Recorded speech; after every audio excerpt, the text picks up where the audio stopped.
Hello viewers, मैं हूं सरताज sir और आप देख रहे हैं सरताज सर की क्लास।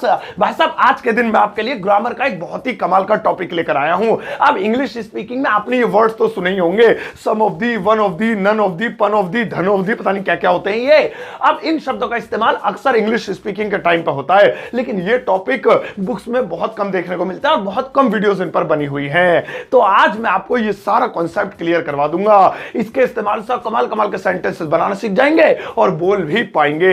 अब ये some of the, one of the, धन ऑफ दी, मन ऑफ दी, जो भी है ये क्या है, ये इसका पूरा यूज सीखने के लिए इस वीडियो का अंत तक जरूर देखिएगा। आगे बढ़ने से पहले चैनल को सब्सक्राइब कर दीजिए, सब्सक्रिप्शन बटन पर में बेल आइकन को उसको दबा दीजिए ताकि रोजाना वाली वीडियोस की नोटिफिकेशंस आपको बिल्कुल टाइम पर मिल जाए।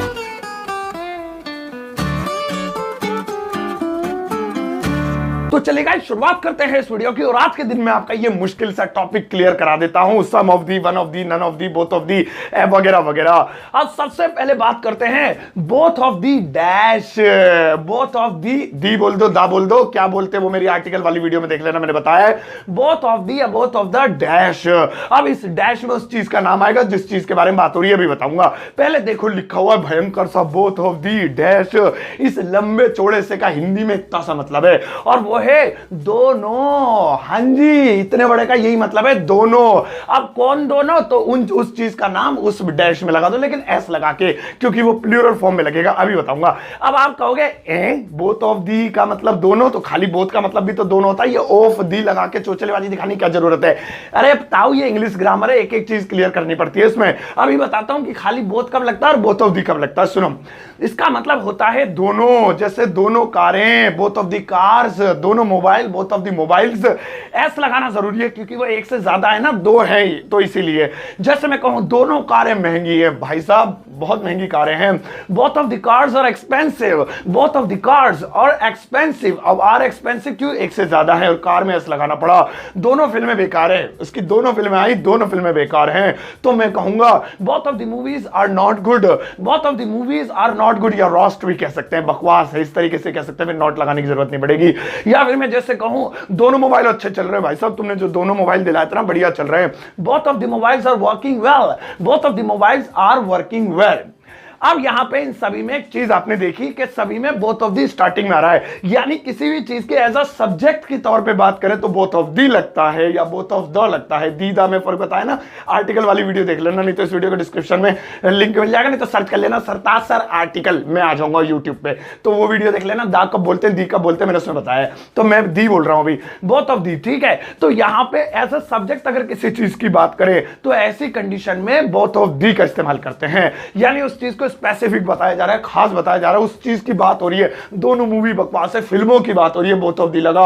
दोनों जो है क्या नाम है, मोबाइल अच्छे काम कर रहे हैं। और अगर मैं कहूं मेरे पास दोनों मोबाइल हैं, अब देखो मोबाइल की नहीं, मैं अपने ऊपर ले रहा हूं क्योंकि मैं सब्जेक्ट के तौर पर हूं, तो बोथ ऑफ दी नहीं लगेगा। आई हैव बोथ मोबाइल्स, क्योंकि अब जो जोर दिया जा रहा है, जो स्ट्रेस दिया जा रहा है, वो मैं पे दिया जा रहा है, आई पे दिया जा रहा है। मेरे पास दोनों मोबाइल है तो मैं, तो इसलिए बोथ पे ऑफ दी नहीं लगा। और मैं कहूं दोनों मोबाइल अच्छे चल रहे हैं, अब मुझ पे जोर नहीं दिया जा रहा है, मोबाइल पे जोर दिया जा रहा है, स्ट्रेस दिया जा रहा है। स्ट्रेस समझते हो ना, ये ग्रामर का वर्ड है, एक स्ट्रेस जा रहा है उस पे, तो both of the mobiles are good, इस तरीके से हो गया, सही है। तो दोनों, अब दोनों लड़के, बोथ ऑफ द बॉयज, दोनों लड़कियां, बोथ ऑफ द गर्ल्स, दोनों mummy papa, both of the parents. ये क्या हो गया? चलो सही है, आओ अब नेक्स्ट वाला देखें। और भैया नेक्स्ट वाला है one of the dash, one of the dash. अब ये जो वन ऑफ दी या वन ऑफ द कुछ भी बोल लो, वो बार बार बता रहा हूं, आर्टिकल वाली वीडियो देख लेना, उससे पता चल जाएगा। वन ऑफ दी डैश, अब इस डैश में तो उस चीज का नाम आ जाएगा जिस चीज के बारे में बात हो रही है, लेकिन एस लगा के प्लूरल फॉर्म में, क्योंकि वो एक से ज्यादा होंगे हमेशा। तो वन ऑफ दी डैश इतने लंबे चौड़े का, इतो सा मतलब है, और वो है एक। हाँ जी, इतने लंबे का भाई यही मतलब है, एक। अब आप फिर कंफ्यूज्ड, एक तो फिर वन क्यों नहीं लगा देते? खाली इतना लंबा चौड़ा लिखने की क्या जरूरत है, एक के लिए वन लगा दो। रे ग्रामर है ये कोई समोसा नहीं है जो ऐसे हड़प लोगे। सो बताता हूं क्यों वन नहीं लगा सकता और क्यों ये लगाना है, बताता हूं। पहले एक एग्जांपल लेते हैं, जैसे एक दोस्त आ रहा है, ओ भाई साहब चलो हट जाओ, सारे भग जाओ, सब हलवा हलवा बनेगा, आज एक दोस्त आ रहा है। सिंपल सा सेंटेंस है आपको समझाने के लिए। So one of the friends is coming, one of the friends is coming. अब इस सेंटेंस को ध्यान से देखो, पहली पहली चीज तो ये, जो तू टिकटॉक टिकटॉक चल नहीं सॉरी कहीं गाना है ये, तो पहली चीज तो ये कि इसमें फ्रेंड्स लिखा है, एक से ज्यादा है, तो फिर इस क्यों लगा? क्योंकि एक आ रहा है, दोस्त तो बहुत सारे लेकिन एक आ रहा है, सिंगुलर की बात हो रही है, तो इसलिए वहां पर वन की वजह से इस लगा। अब वन फ्रेंड इज कमिंग क्यों नहीं कर सकते थे? वन इतना लंबा चौड़ा चोचलेबाजी करने की क्या जरूरत थी? क्योंकि वन लगता है जब हम एक की बात करते हैं, और जब हम बहुत सारों में से एक की बात करते हैं तब वन ऑफ दी लगता है। ये डिपेंड करता है सिचुएशन पे। जैसे आपका एक ही दोस्त है और वो आ रहा है तो आप कहेंगे वन फ्रेंड इज कमिंग, और अगर बहुत सारे और उनमें से कोई एक आ रहा है, आप अंदाजा लगाए बैठे थे आप 4-5 आएंगे, लेकिन तभी आप बोले कोई नहीं आया, एक आ रहा है, एक दोस्त आ रहा है, एक दोस्त आ रहा है, इसका मतलब बहुत सारों में से एक आ रहा है, सो वन ऑफ दी लगेगा। तो इसी तरीके से one of the friends is coming, तो फ्रेंड में भी ऐसा लग गया क्योंकि दोस्त बहुत सारे ये भी दिखा दिया, लेकिन आने वाला एक है। इसी तरीके से हम कह सकते हैं एक कार बहुत महंगी है, एक कार ऐसी है बहुत महंगी है, तो अगर खाली एक की ही बात हो रही है तो हो सकता था one car is very expensive, इस तरीके से हो सकता था, लेकिन बहुत सारी कारें खड़ी हैं और आपने कहा पहचान एक कार बहुत महंगी है, बता कौन सी है, मतलब बहुत सारियों में से, तो इसकी इंग्लिश होगी one of the cars is expensive. One of the cars, car में एस लगाना पड़ा क्योंकि बहुत सारी हैं, और वन इसलिए क्योंकि उनमें से एक की बात हो रही है, तो सेंटेंस ऐसे ही बोला जाएगा एक कार बहुत महंगी है, लेकिन उसका जो सेंस है वो आप ये कहना चाहते हैं कि इतनी सारियों में से, तो इस तरीके से होगा one of the cars is expensive. और आप दा को हटा के कोई ऑब्जेक्टिव केस भी रख सकते हैं, जैसे मेरा एक पड़ोसी बहुत अच्छा है, तो आपके पड़ोसी बहुत सारे, आप ये कहना चाह रहे हैं लेकिन उनमें से एक ऐसा है जो बहुत अच्छा है, one of my neighbour is very good या very nice, one of my neighbour is very nice. अब आप ऐसे कहना चाहें मेरा पड़ोसी बहुत अच्छा है, तो सारों की बात नहीं हो रही है, एक की बात हो रही है, माई नेबर इज वेरी नाइस, मेरा एक पड़ोसी बहुत अच्छा है, तो इससे क्या पता चला कि बाकी क्या खराब है, बाकी क्या गांजा फूकते हैं, तो इस तरीके से one of my neighbour is very nice. सही है, क्लियर हो गया, वन ऑफ मतलब एक। आओ अब नेक्स्ट वाला देखें, और भैया नेक्स्ट वाला है नन ऑफ दी डैश। अब ये नन पढ़ेंगे, कभी नोन पढ़ दो, इसे नॉन वेज मत बना देना इसको, नन ऑफ दी डैश। अब इस डैश में तो उसी चीज का नाम, लेकिन एस लगा के, ये एस मत भूलना, इसमें प्लूरल फॉर्म में लगता है हमेशा, नन ऑफ दी। इसकी हिंदी होती है कोई भी नहीं, कोई भी नहीं, लेकिन एक होता है कोई भी नहीं, नो, खाली नो बोल दो, नो कार कोई भी कार नहीं, नो मोबाइल कोई भी मोबाइल नहीं, ये है नन ऑफ दी। और ये कौन सा कोई भी नहीं है? बहुत सारों में से जब किसी का चुनाव करना हो कि कोई भी नहीं, तो उस कंडीशन में बोलेंगे, जैसे कोई भी दोस्त नहीं आ रहा है, इसका मतलब क्या है? इतने सारे आपके दोस्त हैं, आप कह रहे हैं कोई भी नहीं आ रहा है, तो इंग्लिश होगी none of the friends is coming, none of the friends is coming. अब इस सेंटेंस को देखो, नन ऑफ द फ्रेंड्स, इतने सारे दोस्तों में से कोई नहीं, इज कमिंग। अब इज क्यों आया? जब दोस्त एक साथ है इतने सारे, तो दोस्त तो इतने सारे लेकिन उनमें से एक भी नहीं आ रहा है, तो बात सिंगुलर सिंगुलर की हो रही है, प्लूरल में से, इसीलिए हमेशा इसके बाद सिंगुलर हेल्पिंग वर्ब का यूज करेंगे। इसी तरीके से मैं कहूंगा कि पिकनिक पर कोई भी लड़का नहीं जाएगा, अब इतने सारे लड़के हैं क्लास में, इनमें से कोई भी नहीं जाएगा, तो बहुत सारों में से जब बात हो तो नन ऑफ दी हो जाएगा, none of the boys will go in the picnic या to the picnic, none of the boys will go to the picnic. या मैं कहूं जैसे कोई भी फिल्म अच्छी नहीं है, कोई भी फिल्म देख लो उसकी उठा के, भाई साहब कोई भी फिल्म अच्छी नहीं है, सारी बेकार है, यानी बहुत सारियों में से बात हो रही है, तो none of the movies is good, none of the movies is good, इस तरीके से। तो आप खूब सारे बना सकते हैं, कोई भी खाना नहीं खाऊंगा, कोई भी पेन नहीं लूंगा, मेरी कोई भी किताब अच्छी नहीं है, मेरा कोई भी कपड़ा मेरे पास सही नहीं है, तो बहुत सारों में से जब बात हो तो नन ऑफ दी। आओ अब नेक्स्ट वाला देखें, और भैया नेक्स्ट वाला है सम ऑफ दी डैश। ये आज इतने ऐसे ही आएंगे ये डैश डैश वाले, इसलिए इसकी आदत डाल लो, मुझको तो आदत सी ऐसे जीने में। अब तो सम ऑफ दी डैश, अब सम ऑफ दी डैश यानी डैश में उसी चीज का नाम ऐसा लग के आ जाएगा जिसकी बात हो रही है, का हिंदी में मतलब होता है कुछ, तुच्छ सा मतलब है इसका, छोटा सा मतलब है इसका कुछ। अब आप कहोगे सम माने भी तो कुछ होता है, तो इतना लंबा चोचला करने की क्या जरूरत है? तो अब तक तो आप समझ ही गए होंगे कि जब खाली कुछ की बात हो तो सम, लेकिन जब ग्रुप में से कुछ की बात हो तो सम ऑफ दी या सम ऑफ द डैश। जैसे कुछ लड़के जाएंगे, अब कुछ लड़के जाएंगे में से बात हो रही है कि एक ग्रुप है जिसमें 10-12 लड़के हैं, उनमें से कह रहे हैं कि कुछ लड़के जाएंगे, so some of the boys will go, some of the boys will go. इसी तरीके से मैं मैं कहूं कुछ लड़कियां रो रही हैं, पता नहीं क्या हो, टिकटॉक जब से बंद हुआ है कुछ लड़कियां रो रही हैं, यानी कुछ नहीं रो रही हैं, इसका ये भी तो मतलब हुआ। तो इसका मतलब बहुत सारियों में से कुछ की बात हो रही है, ग्रुप में से बात हो रही है, ग्रुपिज्म की बात हो रही है। So some of the girls are crying, या वीपिंग भी कर सकते हैं। यहां आर क्यों लगा? क्योंकि इस बार वन की या किसी एक की बात नहीं हो रही है, कुछ की बात हो रही है, और कुछ एक तो होता नहीं है, एक से ज्यादा ही होते हैं, तो प्लूरल फॉर्म लगेगी। Some of the girls are crying इस तरीके से हो जाएगा। जैसे मुझे अक्षय कुमार की कुछ फिल्में अच्छी लगती हैं, इसका मतलब कुछ नहीं भी लगती हैं, तो बहुत सारियों में से कुछ की बात हो रही है। So some of the movies of Akshay Kumar I like, या I like some of the movies of Akshay Kumar, इस तरीके से कर सकते हैं। सही है, क्लियर हो गई बात। आओ अब ये कुछ हो गया, नेक्स्ट वाला देखें। और भैया नेक्स्ट वाला है मोस्ट ऑफ द डैश, आ गया डैश, ओह चलो दिल को तसल्ली हो गई।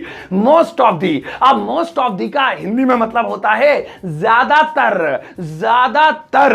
अब ज्यादा, अब मोस्टली भी कहते हैं, आप कहेंगे मोस्टली क्यों नहीं लगा सकते? तो जब कॉमन सबके बारे में बात हो रही है तो मोस्टली, लेकिन किसी ग्रुप में कुछ खास लोगों के बारे में बात हो रही है तो मोस्ट ऑफ दी। जैसे स्कूल में 10-15 लाख, 10-15 लाख ज्यादा हो गए, सॉरी 2-3 हजार बच्चे थे, ये भी ज्यादा हो गए, सॉरी पता नहीं कितने बच्चे थे। अब उसमें से आपके ज्यादातर बच्चे पढ़ रहे हैं, ज्यादातर बंक मार रहे होंगे, इसका मतलब ज्यादातर बच्चे पढ़ रहे हैं। Most of the children are studying, most of the children are studying. यहां पर आर इसलिए आया, इज नहीं आया, क्योंकि ज्यादातर मतलब एक से ज्यादा है, तो प्लूरल फॉर्म यूज हुई। इसी तरीके से ज्यादातर लोग गाने सुनते हैं, most of the people listen the song, most of the people listen the, people में ऐसे नहीं लगाना पड़ेगा क्योंकि अपने आप में प्लूरल फॉर्म है। Most of the people listen the songs, या लिसन सॉन्ग, इस तरीके से कर सकते हैं। या फिर मैं कहूं जैसे मैंने ज्यादातर फिल्में देखी हैं, यानी कुछ नहीं देखी है लेकिन ज्यादातर देखी हैं। I have watched most of the movies, अब ऑफ लगा के उस हीरो का नाम लिख दो, ऑफ अक्षय कुमार, ऑफ सलमान खान वगैरह वगैरह, ये आप कर सकते हैं। या जैसे ज्यादातर टाइम मैं मॉल में बिताता हूं,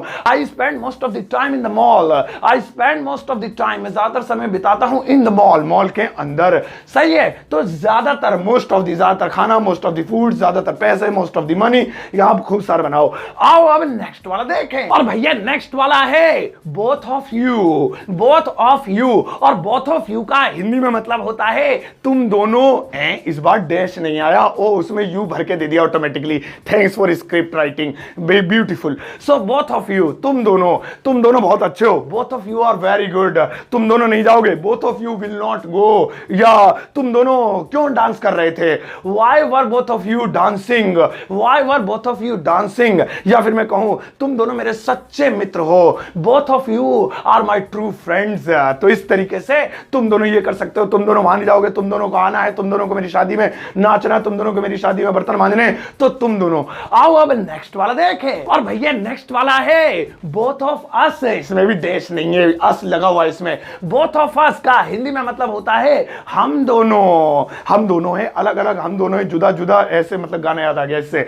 अब हम दोनों, जैसे मुझे कहना है हम दोनों अमीर हैं, both of us are rich. Are क्यों लगा? क्योंकि एक से ज्यादा की बात हो रही है। हम दोनों मॉल जाएंगे, both of us will go to the mall. हम दोनों तुमसे बात नहीं करेंगे, बाकी सब करेंगे, हम दोनों नहीं करेंगे। Both of us will not talk to you, हम दोनों तुम्हारी वीडियो देख रहे हैं, both of us are watching your videos. इस तरीके से आप बोथ ऑफ अस यानी हम दोनों ये खरीद रहे हैं, हम दोनों मार्केट गए थे, हम दोनों वो करेंगे, तो बोथ ऑफ अस। छोटे छोटे टॉपिक हैं ये। आओ अब नेक्स्ट वाला देखें। और भैया नेक्स्ट वाला है all of them, all of them, इसमें भी डैश नहीं है, चलो ठीक है, इसमें देम आ गया लगा हुआ पहले से।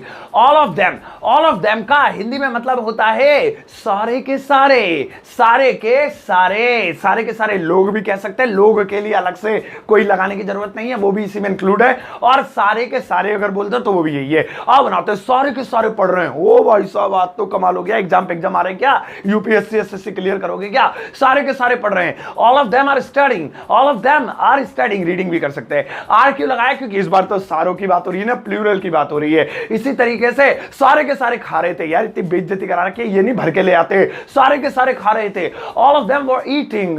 एक और बना लेते हैं, मैं सारे के सारे लोगों को जानता हूं, अरे वहां जितने भी रहते हैं ना, मैं सारे के सारे लोगों को जानता हूं। तो लोगों के लिए मैंने बताया था कुछ अलग से लगाने की जरूरत नहीं है। I know all of them, I know all of them, यानी मैं उन सबको, सारे के सारों को, सबको जानता हूं। तो इस तरीके से आप ऑल ऑफ देम का भी यूज कर सकते हैं। तो अब ऐसा देखा आपने, ये all of, one of, none of. I am sure अब आपके डाउट क्लियर होंगे। एक चार्ट बना लेना, नोट तो करते रहा करो, अभी मत करना, अभी वीडियो खत्म होने दो प्लीज, वरना मजा नहीं आएगा। वापस दोबारा देख लेना चाहे, ठीक है। अब बारी है एक होमवर्क की, लगाओ इनके लिए one of the best homework. ये रहा भैया सबसे बेहतरीन होमवर्क, इसकी इंग्लिश है, हिंदी है सॉरी, ये होमवर्क है आपका। आपको इस चार्ट में से दिए गए सेंटेंसेस को इंग्लिश में ट्रांसलेट करना है, वही जो आज मैंने सिखाया उनमें से कुछ वर्ड का यूज करते हुए पहले अपनी नोटबुक में करना, लगे कि ढंग का है फिर इस वीडियो कमेंट बॉक्स में चिप देना, मैं अपना हार्ट दूंगा, बाकी सब लाइक देंगे और चेक भी भैया आते जाते करते जाना, अगर आपको कोई गलती दिखे तो बता देना, समझा देना, बाकी मैं तो समझा ही दूंगा। सही है, तो ये थी आज की video one of the none of the some of the have के ऊपर। आई एम श्योर कि आपको मजा आया होगा। अब नेक्स्ट वाला टॉपिक और भी आपके लिए बेहतरीन लाने वाला हूं, क्योंकि मैं चाहता हूं कि आपके लिए एक बढ़िया बढ़िया some of the none of the one of the पता नहीं कैसे कैसे सेंटेंस लाओ। अब जाओ इस वीडियो को सबके साथ शेयर करना, जाते जाते एक प्यारा सा लाइक देकर जाना।